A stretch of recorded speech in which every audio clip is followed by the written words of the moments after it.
Hello students, today we'll be dealing with oxidative phosphorylation part 1, which is chemiosmotic hypothesis. Let's look at the introduction first. The hypothesis that a proton motive force across the inner mitochondrial membrane is the immediate source of energy for ATP synthesis was proposed in 1961 by Peter Mitchell.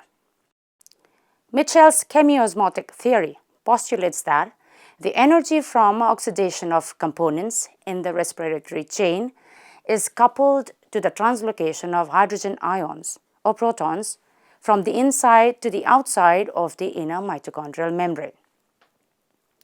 The electrochemical potential difference resulting from the asymmetric distribution of the hydrogen ions is used to drive the mechanism responsible for the formation of ATP.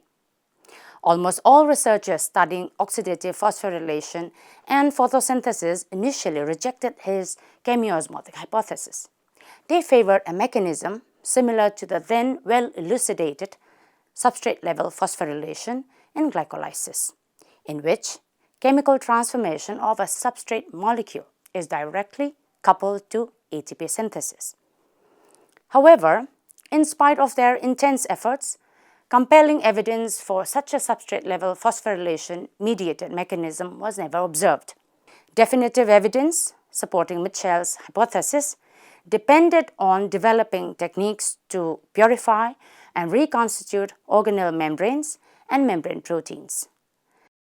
The experiment with vesicles made from chloroplast thylakoid membranes containing ATP synthase was one of the several demonstrating that this protein is an ATP-generating enzyme and that ATP generation is dependent on proton movement down an electrochemical gradient. It turns out that the protons actually move through the ATP synthase as they cross the membrane.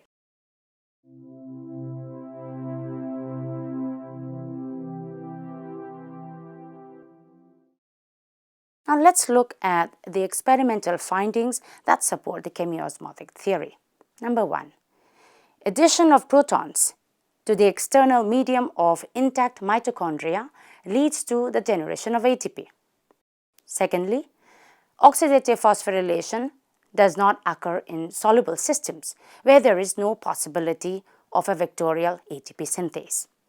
A closed membrane must be present in order to achieve oxidative phosphorylation. And thirdly, the respiratory chain contains components organized in a sided manner, that is transverse asymmetry, as required by the chemiosmotic theory.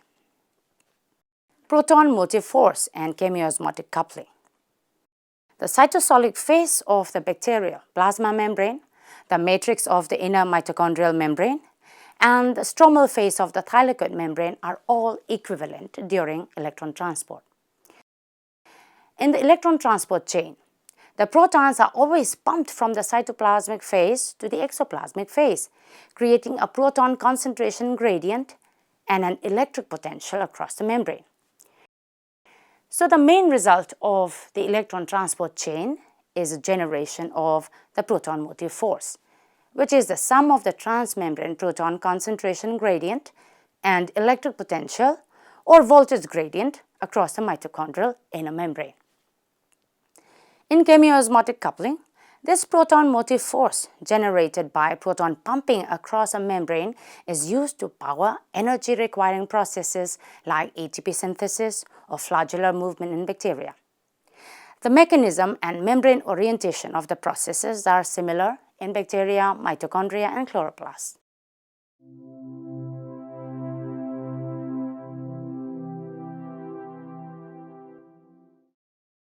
Now let's look at the proton gradient-driven ATP synthesis. The mechanism of ATP synthesis is similar among bacteria, mitochondria, and chloroplasts. Although bacteria lack internal membranes, aerobic bacteria nevertheless carry out oxidative phosphorylation by the same processes that occur in eukaryotic mitochondria and chloroplasts. Enzymes that catalyze the reactions of both the glycolytic pathway and the citric acid cycle are present in the cytosol of bacteria. Enzymes that oxidize NADH to NAD+ and transfer the electrons to the ultimate electron acceptor, which is oxygen, reside in the bacterial plasma membrane.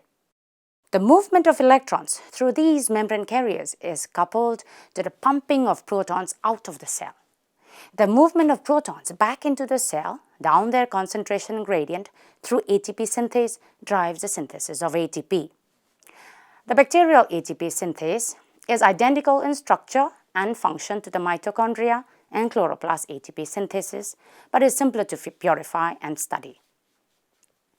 In addition to ATP synthesis, the proton motive force across the bacterial plasma membrane is used to power other processes, including uptake of nutrients such as sugars and the rotation of bacterial flagella. Chemiosmotic coupling thus illustrates an important principle that the membrane potential, the concentration gradients of protons and other ions across a membrane, and the phosphoanhydride bonds in ATP are equivalent and interconvertible forms of chemical potential energy. Here in this figure, we see that energy from sunlight or the oxidation of foodstuffs is first used to create an electrochemical proton gradient across a membrane. This gradient serves as a versatile energy store and is used to drive a variety of reactions in mitochondria, chloroplasts, and bacteria.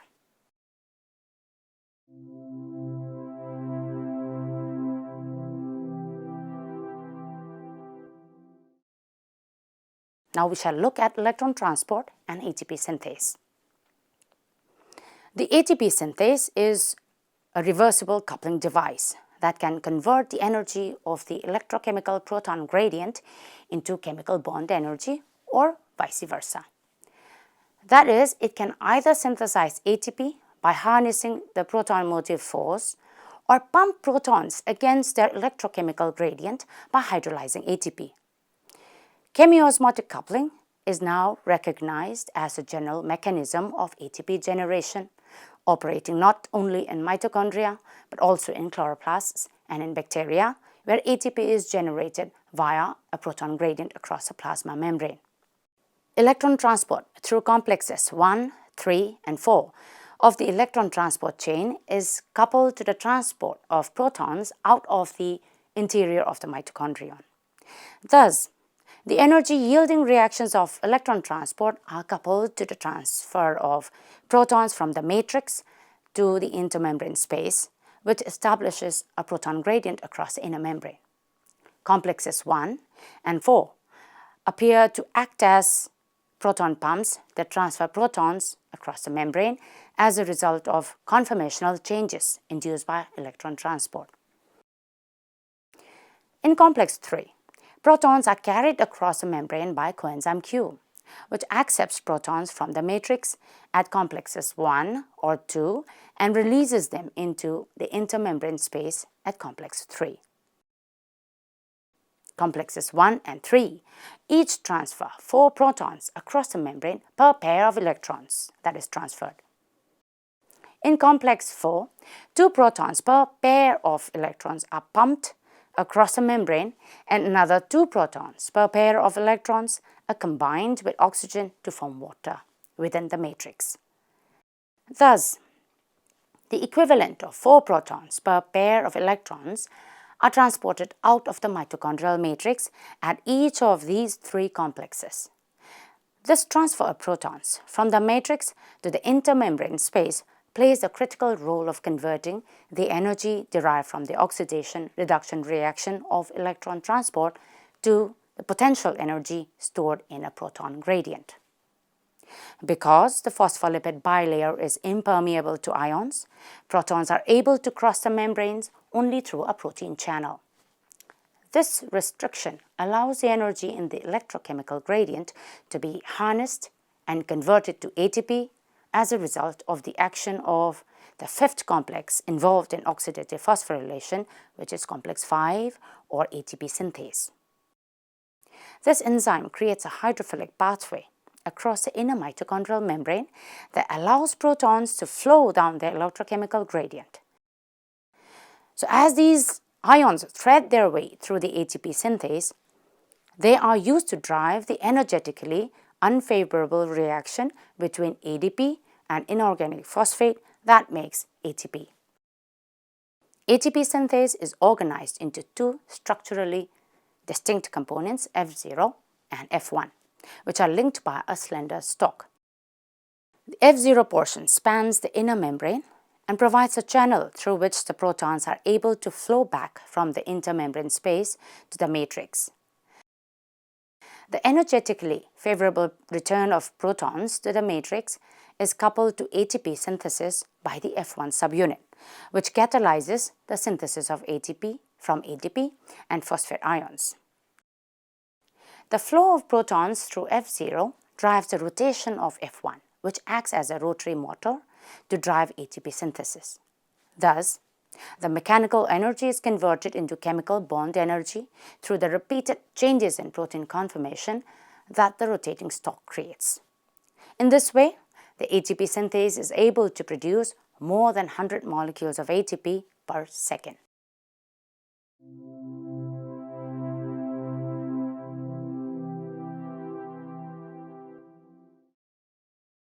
Now let's look at the proton gradient-driven coupled transport. The synthesis of ATP is not the only process driven by the electrochemical proton gradient. In mitochondria, many charged small molecules such as pyruvate, ADP and inorganic phosphate are pumped into the matrix from the cytosol, whereas others such as ATP must be moved in the opposite direction. Carrier proteins that bind these molecules can couple their transport to the energetically favorable flow of protons into the mitochondrial matrix. Thus, for example, pyruvate and inorganic phosphate are co-transported inwards with protons as the protons move into the matrix.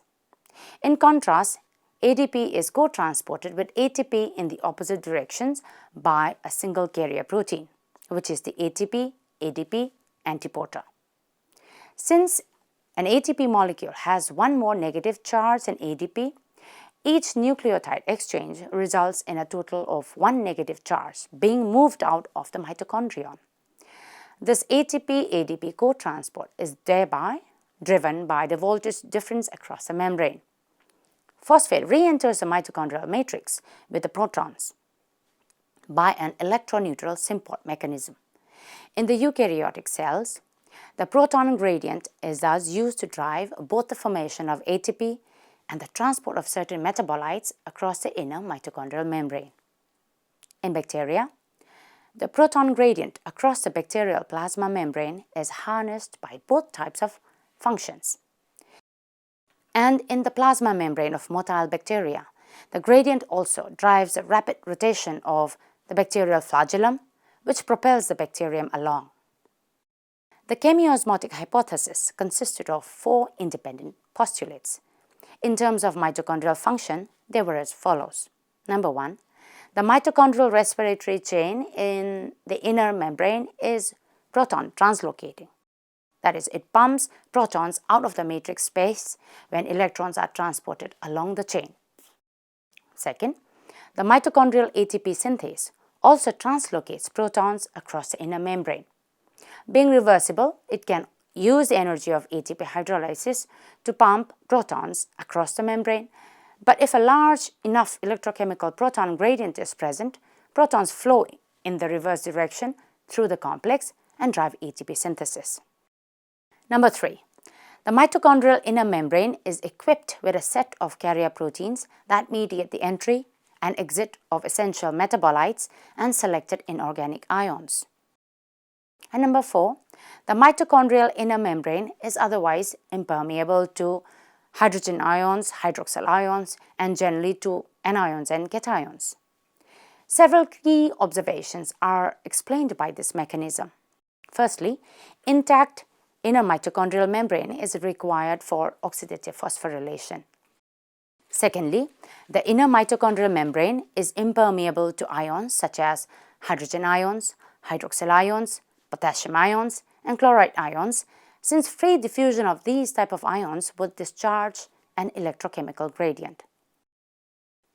Thirdly, the transport of electrons result in the transport of protons out of the intact mitochondria from the matrix to the intermembrane surface, thereby creating a measurable electrochemical gradient across the inner mitochondrial membrane.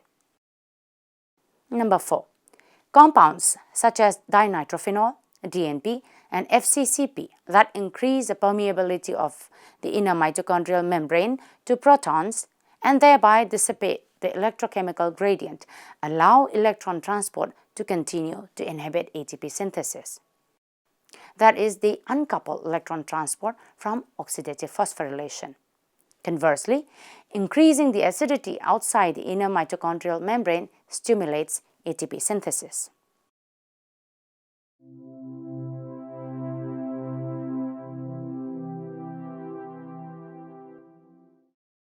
Now we shall conclude this lecture with the following points.